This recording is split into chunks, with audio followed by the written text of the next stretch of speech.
Bwana atakusamehe, Bwana atakutakasa. Yeye anasema mwenyewe ya kwamba afichaye dhambi atasamehewa, yeye asingamaye atapata rehema. Kwa hiyo wewe mkazi wa Mtwanga, ili uweze kusamehewa ni kuungama dhambi yako, ni kuungama unasema Bwana, nimekubali kukufuata wewe, nimekubali kukutumikia wewe. Wewe mwenye anasema atakayenikiri mbele za watu na mimi nitamkiri mbele za Baba.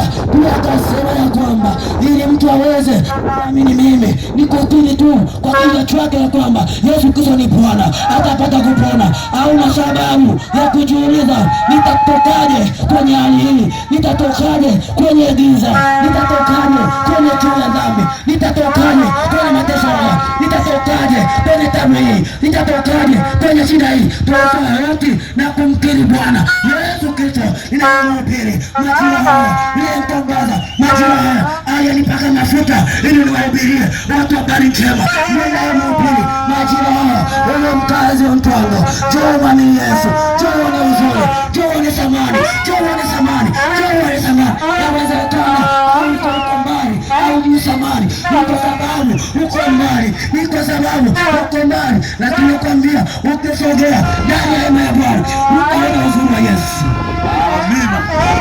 Kuna watu walikuwa walevi kama wewe, lakini walipomwamini Yesu Bwana aliondoa ulevi. Ndio. Kuna watu walikuwa wavutaji kama wewe. Ndio. Lakini walipomwamini Yesu, ndio, Bwana aliondoa kila ule uvutaji. Amen. Leo ni watumishi wa Mungu. Leo wanahubiri Injili. Ndio. Kuna watu walikuwa wachawi kama wewe, lakini walipomwamini Bwana, Bwana akaondoa ile nguvu ya kichawi. Bwana akaondoa ile nguvu ya kichawi iliyokuwa ndani. Kwa hiyo hata wewe ukimwamini Yesu, Bwana ataondoa ile nguvu ya kichawi. Bwana ataondoa kila matambiko. Bwana ataondoa kila laana. Bwana ataondoa kila shida. Bwana ataondoa kila changamoto ambayo imesimama ndani yako. Ngoja nimalizie na ushuhuda mmoja. Ngoja nimalizie na ushuhuda mmoja juu ya walevi. Mtu mmoja anaweza kusema, huyu anasema habari za ulevi. Kwani ulevi una hasara gani? Si burudani tu kama burudani nyingine. Ngoja nikupe madhara ya ulevi. Mimi baba yangu kabla hajaokoka alikuwa mlevi, lakini pia alikuwa mvutaji. Alikuwa na uwezo wa kufanya kazi kama hajavuta. Na kama mtakwenda shamba amebeba tumbaku alafu akakosa kiberiti hawezi kufanya kazi, ni bora aende kwenye mlima wa pili akachukue moto ili aje avute. Tofauti hapa afanyi kazi. Lakini alikuwa na uwezo, sisi watoto hutela mafuta bila mboga bila mafuta, ila yeye akakubali kwenda kununua tumbaku.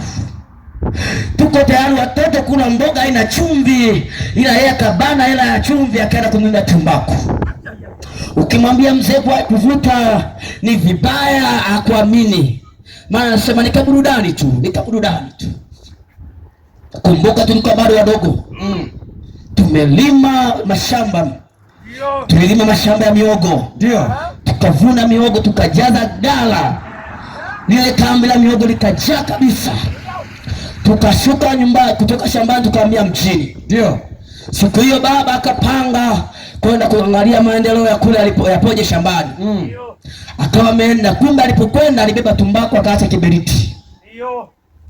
Alipofika kule shambani akasema nimekosa kiberiti, nafanyaje? Ya kuvuta mifika. Kafanyaje? Akashika kwenye kambi ya jirani akaenda akaopoa moto. Alipoenda kuopoa ule akaja akaukonga ndani ya kambi. Alipoukonga akavuta akasema ngoja niuache niende kule mtoni nikakate ndizi alafu nirudi niende nyumbani. Maana nimekuta usalama upo. Ndio. Akaacha amekonga moto ndani ya kambi, akaenda mtoni kukata ndizi. Mazala kuvuta tumbaku. Alipokwenda kule mtoni kukata ile ndizi, akageuka nyuma, maana kulikuwa mbali anaona moshi alipotoka. Paka atoke kule mtoni kufika kambini anakuta kambi lote limeteketea. Limeisha. Miogo iliyokuwa imekaa mle ndani yote imeisha. Na nikwambia kuna kilimo kigumu kama cha miogo. Kwa sababu kipanda miogo ili uweze kuvuna ni miaka 2.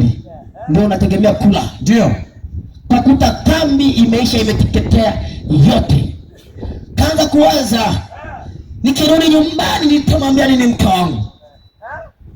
Nikirudi nyumbani nitawaeleza nini watoto?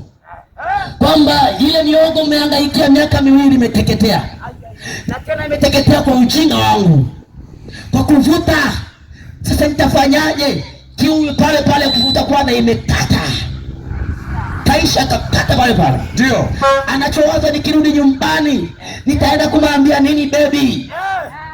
Utamwambia nini anielewe? Utamwambia nakupenda kwenye kumaunguza miogo hiyo? Mimi nilikuwa nimepiga hesabu, maskini muondoka. Nilikuwa nimepiga hesabu, njako watoto wangu imeondoka. Sasa leo itaniambia nini? Una maneno gani ya kuweza kumlavuzavu akuelewe? Akawa anawaza, amekaa kule shambani anawaza, nitarudije nyumbani? Akasema ni basi tu tajitahidi. Akaanza kurudi jioni sana, usiku umeenda, anajivuta. Anafika nyumbani, akufika nyumbani akafika kwa kaka yake. Akamwambia, kaka, yani mimi sielewi, kichwa kimechanganikiwa. Ile miogo ya kwenye kambi yangu yote imeungua. Kaka akamwambia, vipi, kuna moto uliwaka? Hapana, ni ujinga wangu, kuvuta ndio kumenisababisha. Sasa ninawaza nitamwambia nini mke wangu anielewe?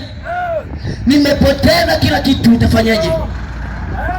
Naomba unisaidie kaka, twende kule ukaniombee msamaha anielewe.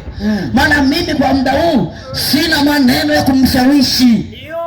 Yale maneno, hata kama nikitumia yale maneno niliyotumia kipindi kile, na mtafuta unielewa. Maana nimepoteza vitu vingi, nimepoteza gharama kubwa. Kaka, twende unisaidie. Kaka yake akamwambia, haya sawa, ina shida. Wakaongozana. Ile saa 3 tunamwona baba anachokea nyumbani. Mzee ni kama vile amepigwa na mvua, haeleweki. Nguo unaiona imekauka, lakini ukimwona hivi ni kama vile amenyeshewa. Yaani haelewi nitasema nini kwa mke wangu.